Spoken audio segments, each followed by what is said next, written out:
So the United Kingdom, the country of the Magna Carta, arguably the first ever document in European history that stated that the government, the king, was not above the law, is now sentencing people to jail for disagreeing with them online or for attending a protest and saying, we have had enough of your open border policies. We have had enough of mass immigration, of its detrimental consequences, and we want change.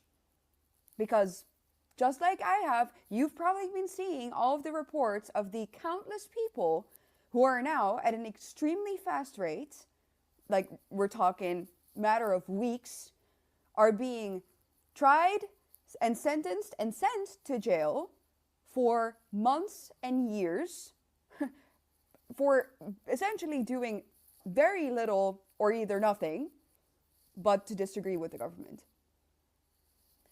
So what does that make the UK? Okay, I think she's exaggerating a little bit, but let's hear her out. I think this is a little bit of the hyperbole. Again, guys, the situation is real bad enough. We don't need to make it seem worse than it is. So I'm gonna listen all the way through, and then I'm gonna come back and fact check her. So what does that make the UK? Really, and I've been thinking about this. What options do people in the United Kingdom have left to disagree with their government? If you disagree with the government and you post about it online or you attend a protest and maybe things get a little bit heated, but like I said, the consequences of mass immigration are not exactly small either. You get sent to jail.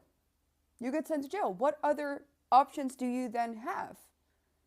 And what's interesting is in that most of these cases that I've been reading about, for example, the case of this poor man, David Springer, 61-year-old, who's been working as a train driver for 42 years, who's now taking care of his sick wife, who has been sentenced to jail because they wanted to make a sacrificial lamb out of him. They wanted to set an example to the rest of the UK.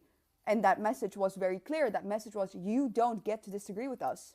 You don't get to be present at these protests, because David Springer did absolutely nothing. And we have video footage of that. He was there. He, according to the reports, maybe shouted something at the police. Well, boo-hoo. Is that worth 18 months in jail? I don't think so. And we know for a fact that other people who commit far worse crimes, actual crimes, in the United Kingdom, do not get sent to these types of sentences or get sent to jail for this type of time. The two-tier Keir justice system. The UK is no longer a free nation. If you do not have democratic options to express your disagreement with the government, that country is no longer a democracy. And that's the only conclusion that I can come to in all of these cases. A mother of 5 being sent to 26 months in jail because she threw a can at the police, is that proportionate? A man online who committed the crime of according to the government, inciting racial hatred because he posted one post on Facebook? Is that proportionate? I don't think so. I don't think so. But it's very clear, like I said, what the message is here. You are not allowed to disagree with the government. And if you do, we will send you straight to jail. Welcome to the United Kingdom. Okay, so I know a lot of you are going to hate me for this, okay? That's an exaggeration, okay? It's not like everybody who's disagreeing with the government is going to be sent to jail. There's a whole bunch of mainstream media even is disagreeing with the government, right? This is what's happening in the UK is absolutely wrong. Like, people getting arrested for their opinion is wrong.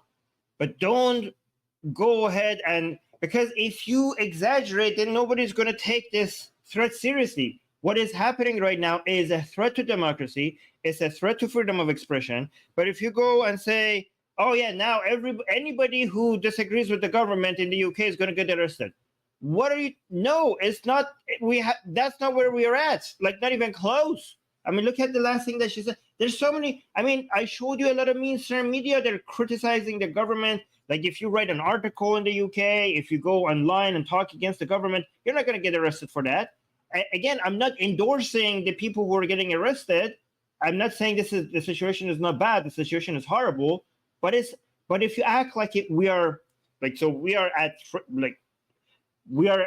a threat level that is concerning, but if you exaggerate it, then people are going to come like, oh my God, look at what these far right people are saying. They're saying you cannot disagree with the government, but so many people are disagreeing with government and nobody's doing anything for them, and that's why we should never take these people seriously at all. So look at what she said at the very end.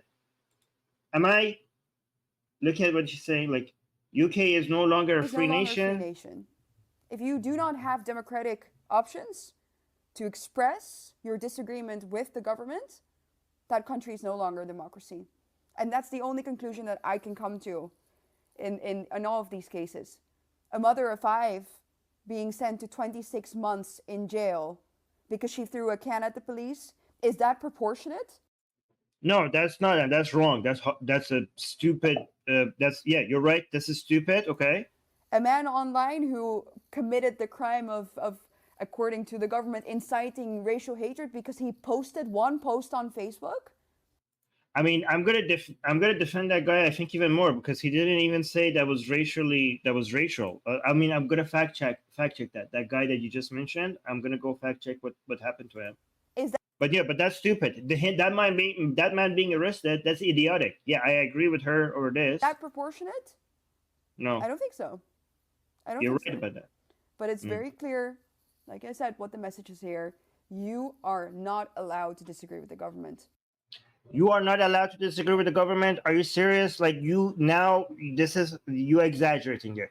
Your concern about these people being arrested is valid, but you saying that you're not allowed to disagree with the government, that is a huge exaggeration, and that's not going to help us. Huge exaggeration of what's happening here.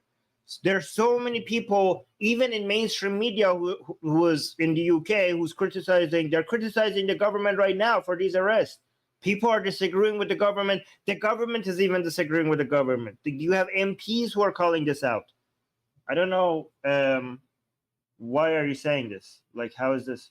And if you do, we will send you straight to jail. Oh, yeah, sent to jail. Like, everybody who's disagreeing with the government is being sent to jail. So, no, that's not what's happening. Welcome to the United Kingdom. Okay, so to be fair to her, though, that guy, the 61-year-old man, David Spring, who was arrested. So let me see why he was arrested. Okay, so David Spring was sentenced to 18 months in prison for his involvement in violent disorder. So now let me see what does that mean? Violent disorder during the unrest in London, where he and others participated in aggressive actions against police and attempted to destroy property. Let me see. What did he do exactly? David Spring was jailed to violent disorder during far-right protests in London. The protest was organized by Danny Thomas. Okay, was 700 people attended. So what did he do exactly that they considered violent? During the demonstration, Spring was caught on camera making threatening gestures, shouting obscenities, and participating in Islamophobic chants such as "Who the fuck is Allah?" and you're not English anymore. Wait, how is that violent? The court found that Spring's actions contributed to the disorder and encouraged others to engage in similar behavior. So it names the judge and everything. So then I went to look to figure out exactly other than chanting, what was the gestures that he did that was so criminal that got him 18 months, right?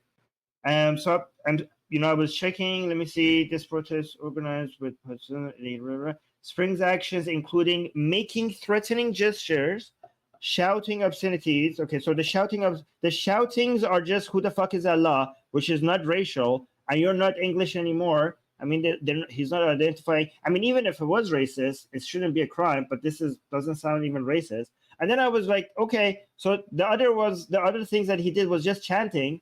What was that gesture? Maybe the gesture was something like there are certain gestures that could be considered a direct threat of harm.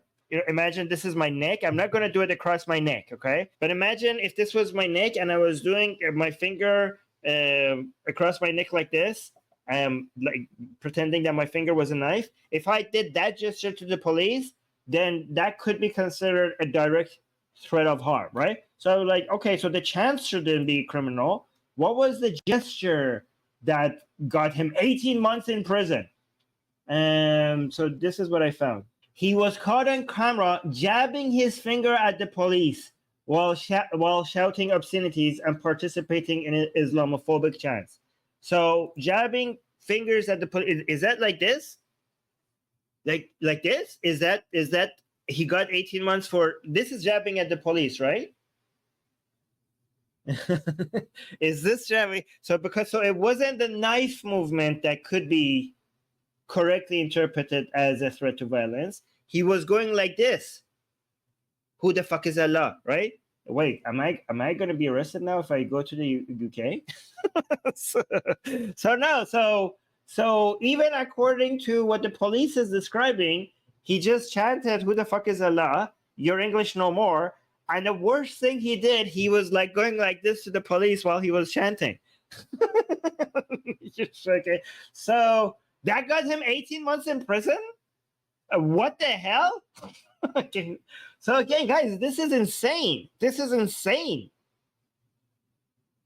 What the fuck is happening?